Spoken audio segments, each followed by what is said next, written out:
Hi guys, this is gsn.com and I'm here with the Nokia 8.3 5G for a full review. This device was unveiled in September 2020 and it's supposed to be a super high mid-range phone, basically a flagship replacement since there hasn't been a Nokia flagship this year.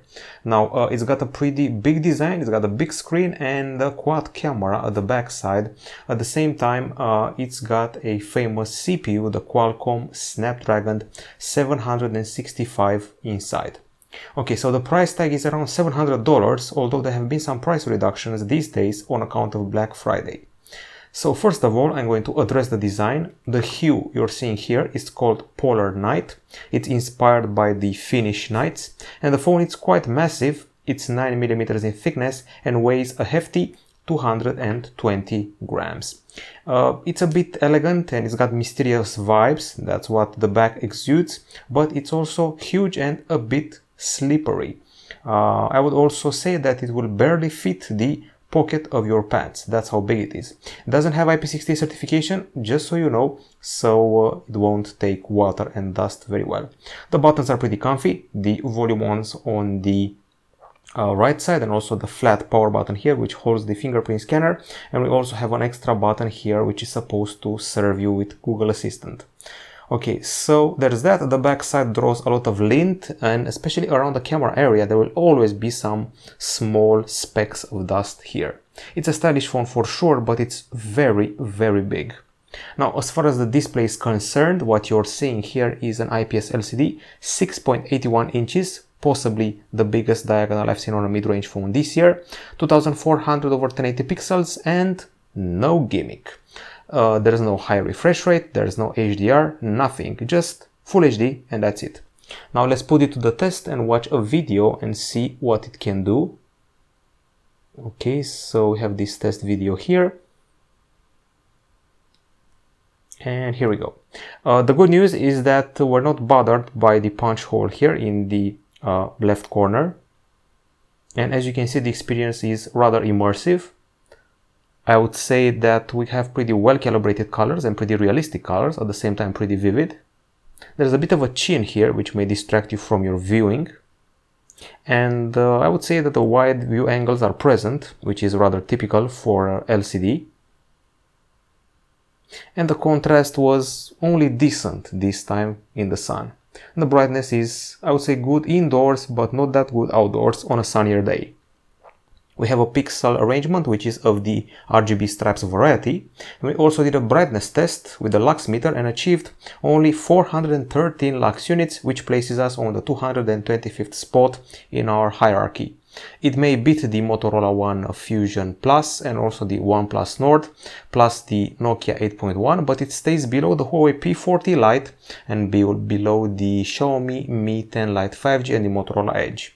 Why I'm comparing these phones together? Well, because they share the same CPU and the same allure of a super high mid-range phone.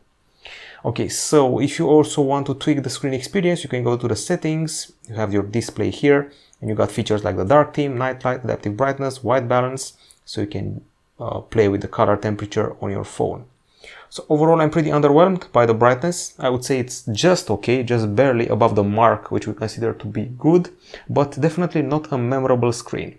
Now, if you want to talk about other stuff, I suggest we start with the innards, the hardware inside. The CPU is the already famous Qualcomm Snapdragon 765G, a 7nm CPU, octa-core variety, accompanied by 6 or 8 gigs of RAM. And by the way, we have the version with 8 gigs of RAM, LPDDR4X, and also 120 GB of storage, plus a microSD card slot in the mix. I would say that it may be the fact we have a clean Android, or the fact that it's part of the Android One initiative, or we actually have good hardware. There's no lag here to complain about, so there's that. It's a pretty snappy phone. Now, when it comes to the benchmarks, we have the tests here, and I'm going to start with Antutu 8. Here is the score, just above the Moto Razr 5G. We also beat the LG Velvet and Moto G9 Plus. We're also just below the Realme 6 and the Redmi Note 9 Pro, Redmi Note 8 Pro, and below the Moto G5G Plus from Motorola. When it comes to Geekbench 5, the multi-core subtest, here we are. with the 54th spot, just above the Motorola One Macro, which is not exactly flattering, but we're also beating the Sony Xperia 10 Mark II and the Motorola One Zoom. Also the Galaxy Note 10 Lite, in case you're keeping track. We're below the Moto G9 Plus and below the Oppo Reno 4 Pro 5G, which is one of my favorite phones this year in the mid-range department. Gamers will be curious about the 3D Mark result, which we have here, 3D Mark Slingshot Extreme ES 3.1. Here we are, just above the Oppo Reno 3 Pro 5G and also the Motorola Edge, which is not actually bad. We also beat LG Velvet, but we're staying below the Oppo Reno 4 Pro 5G and the OnePlus Nord. Performance is pretty good, but there are definitely no records here. I expect this device to not be laggy for at least a year, maybe more than that. Now, if you're wondering about the temperature, we also have tests in that area. So in benchmarks, we have 31.3 degrees Celsius, which is actually one of the coolest phones out there. Very cold, in spite of the stress of the benchmark. And in games, just 33.9 degrees Celsius. Once again, no trace of overheating on this big beast. Bigger phone means bigger areas to cool it down, probably. Now, such a large handset should have had a large battery. It's actually a moderately large one. It's a 4500 mAh battery with 18 watt charging, and let's skip straight to our results. So when it comes to video playback, things are hugely modest.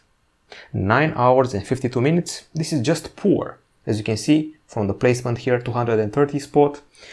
We just placed above the Moto G7 Plus and Huawei Mate 20 Lite, which are older phones. We even got surpassed by the predecessor, Nokia 8.1. Motorola Edge has double the battery life. OnePlus Nord has 7 more hours. Moto G9 Plus has 6 more hours, so it's a huge letdown. Continuous usage is at 11 hours and 18 minutes. It's more palatable, if you ask me. It's rather okay. Just above the Redmi Note 8T, Galaxy A80, and also the Xperia 1 Mark II, if you want a higher level device. However, it's inferior to the Galaxy A71 and the OnePlus Nord. The charging is a bit on the long side, almost 2 hours, actually 1 hour and 56 minutes, and after 30 minutes you're at 37%, after 1 hour you're at 72%. I definitely expected more from this battery, especially in the video playback area, and seeing how we actually do not have a higher refresh rate. Okay, now it's time to discuss the acoustics. When it comes to acoustics, rest assured we do have an audio jack. It's placed here, and here we have the singular speaker. Sadly, it's just in the way, so if you're playing music, you're totally going to cover it with your hand like this in landscape, when watching videos, when playing games or listening to music. Very unfortunate placement of this speaker, which I'm going to put to the test right now.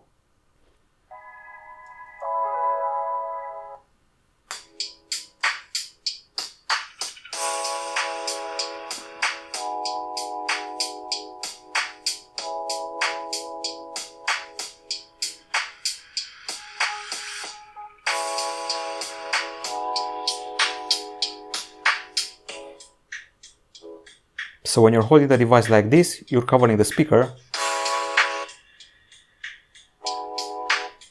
as you can sadly tell from me showing you this. Okay, so as usual, we also have extra texts, but before I show you the tests that we did upon this speaker, I should probably mention a few things. So my own impression of the experience is that we have a good voice. I listened to some rock tunes, the new Killer Be Killed album from Max Cavalera. So good voice, good guitars, pretty loud. You can sadly cover it. The bass is rather modest and the high notes were okay. There's a big difference between 50% volume and full volume. That's something I noticed. Actually, 50% is almost unhearable. So as far as the volume is concerned, with a typical acoustic sample, we're at 86.3 decibels, which is above the Samsung Galaxy A71 and the Galaxy S20 FE, which is not bad. The FE 5G for that matter. We're below the Samsung Galaxy Note 10 Lite, the OnePlus Nord and the Huawei P40 Lite. The real kicker is the gaming. 104.4 decibels, the 10th spot all time, beats several phones, Huawei P40 Lite, Galaxy S10 Lite, Huawei Nova 5T, stays below the predecessor Nokia 8.1, which is actually the second placed and one of the loudest phones ever. Still, 10th spot, not that bad. Now we're talking about the camera. As you can already tell, we have a pretty big cutout here for the selfie camera, 24 megapixel in a punch hole with Zeiss optics, and then we go to the back side where there's a quad camera awaiting with a dual tone, dual LED flash. There's also Zeiss optics here, and there's a main 64 megapixel shooter with f1.9 aperture with face detection autofocus. There's a 12 megapixel ultra wide camera with autofocus. There's a 2 megapixel macro camera and a 2 megapixel bokeh camera. You can do 4K filming here in 60 frames per second. There is also 960 frames per second slow motion video and a gyroscope aided optical image stabilization. One of the special features of the phone is that it has macro video and a special type of cinema filming, which reminds me of what Sony offered us on the last few Xperias. Okay, so here we are. Time to show you some of the shots we've taken. We've taken quite a few. And I should probably mention that there's an interesting feature here. The front camera films in 2K, not 4K, not Full HD, 2K for some reason. So I'm going to start with the daytime gallery. Here we go. Okay, so these daytime photos share something. They're not constant. Some of them may be masterpieces, while other ones will be letdowns. So I'm happy with the color calibration. You can already tell this is the main camera, which produces solid colors and details, while poor attempts at macros are taken with the macro camera. Solid level of detail, quite okay colors, and pretty good focus, but every once in a while the pics feel a bit washed out and lifeless. They don't have that intense color that some phones deliver. Regular shot and ultra wide shot, this one kind of curves the objects on the side, and also it delivers much less details, as you can see from the tree leaves in that area. The zoom is, I would say, fine. If you're going for 2x zoom, we're lacking a telephoto camera, but you should be on par with the Huawei P40 Lite. When it comes to texture, you can see that the device totally delivers. So once again, as I've seen on many mid-range phones, we're heavily relying on the main camera to deliver the goods. I struggled and struggled again to produce solid macros, and I was disappointed by them. Stick to the main camera. Okay, now wearing a mask and going outside is something rare nowadays. I took a bunch of selfies and I'm pretty impressed with the texture, the clarity and the details, and the way I'm focused compared to the background is fine, but the face is a bit too white. The contrast is a bit too intense for my liking, and I'm actually not that white in real life. Okay, we caught enough image in the frame, so the texture is also fine when it comes to the hair and the eyes. Too bad for the intense contrast. Several more shots here. In the shade, things are pretty washed out, but the colors are kept realistic. And these are actual landscape shots, some of them darker than others. Some tendency to overexpose vegetation when the sun really is shining upon it. And possibly one of the best things is that we captured one of these beautiful autumn trees. And here the sun was actually shining powerfully into the branches, could have caused overexposure, but it actually didn't. So these are some of the best shots we captured, and the camera can really deliver at times, but it's not constant. Each time you think you're surprised by something amazing, we have these washed out photos. These ones have a layer of white on top of them for no apparent reason. They just look washed out. The bokeh shots are okay when it comes to these toys, so bokeh will check out. And check out the differences here, regular shot and the ultra wide shot, which is very warm and totally messes up the colors. This is what the colors are, and this is how the ultra-wide camera interprets them, which is a bit off. And here we have the bokeh shots with the selfie camera, which accentuates the pores of your face. So there's that. And a few cats, which we zoomed onto, and we noticed quite a bit of noise. The three sleeping brothers are here. Lovely texture of the fur, but the details will definitely pale since we do not have a zoom camera. Okay, so I would rather put it on par with the Huawei P40 Lite and P40 Lite 5G, or even the Motorola Moto G5 Plus. It's definitely inferior to the Oppo Reno 4 Pro 5G, maybe also inferior to the OnePlus Nord, but at its best times, it shines on par with the other mid-range phones. The worst things about it is that the colors aren't constant. The ultra-wide camera messes up the colors a bit and deforms them. We don't have actual zoom, and the macro camera is for nothing. The selfies are fine, but the contrast is too intense. Now let's see the low light pictures. Okay, so we're done with daytime pictures. Let's go to the low light one. We're changing cities and the date, and here we go. Now, Something I should probably mention here, I know the fact that these street lights seem pretty big, and I perceive the camera as capturing, well, not enough light. As you can see here, things are kept pretty dark, but luckily we have a night mode which fixes that, and some of the shots I've taken during the night are blurry. You have to be patient and let it properly focus and clean up the image so you can get a proper shot. In general, much darker than I've seen lately, even for mid-range phones, but the shocking part was that you can actually apply night mode on the ultra-wide shots and they look amazing.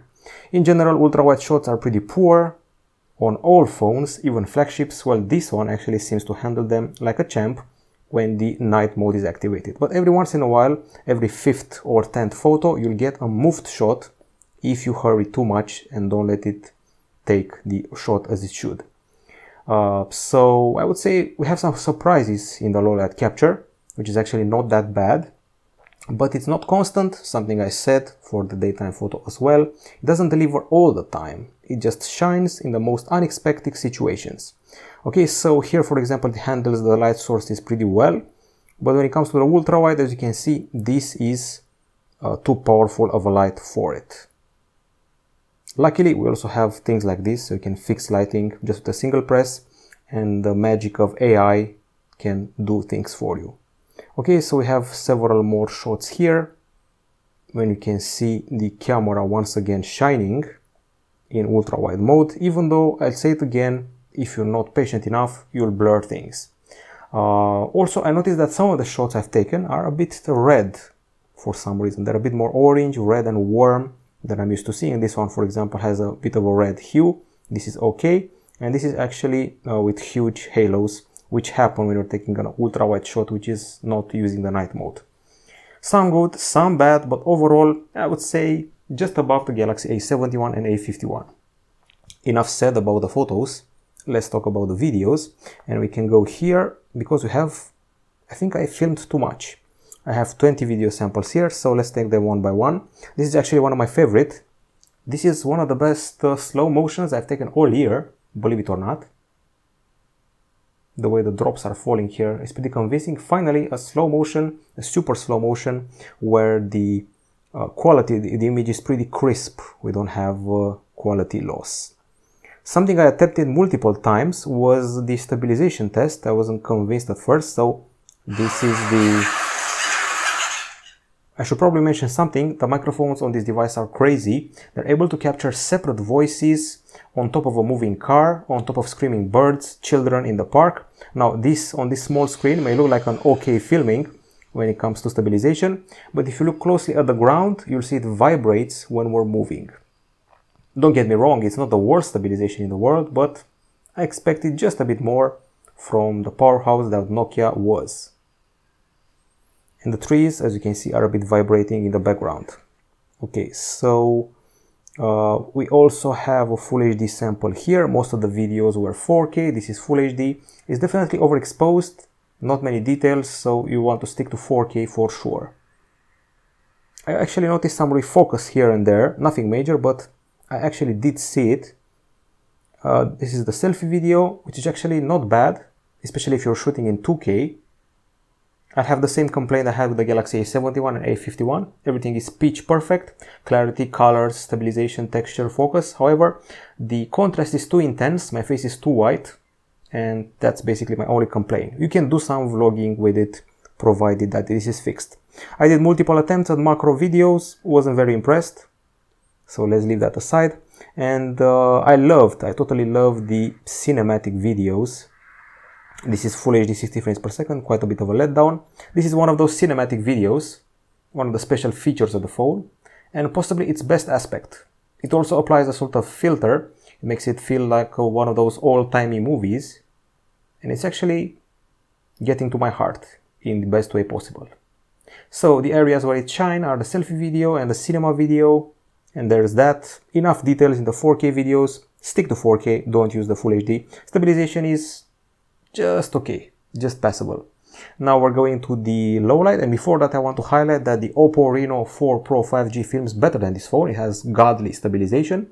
I think we can fight in the area of the Motorola Edge, Motorola Moto G 5G Plus, the Huawei P40 Lite 5G, so there's that. But I would say higher than the Huawei's. And this is the low light capture. As you can see, it's totally red. It should be yellow thanks to the street lights. So definitely not good. Shaky, big light sources, and weirdly sounded. We probably covered the microphones, that's why we have the weird sound at times. But in general, I was very happy with the microphones. So basically, stick to 4K videos and don't expect too much from the stabilization as a constant.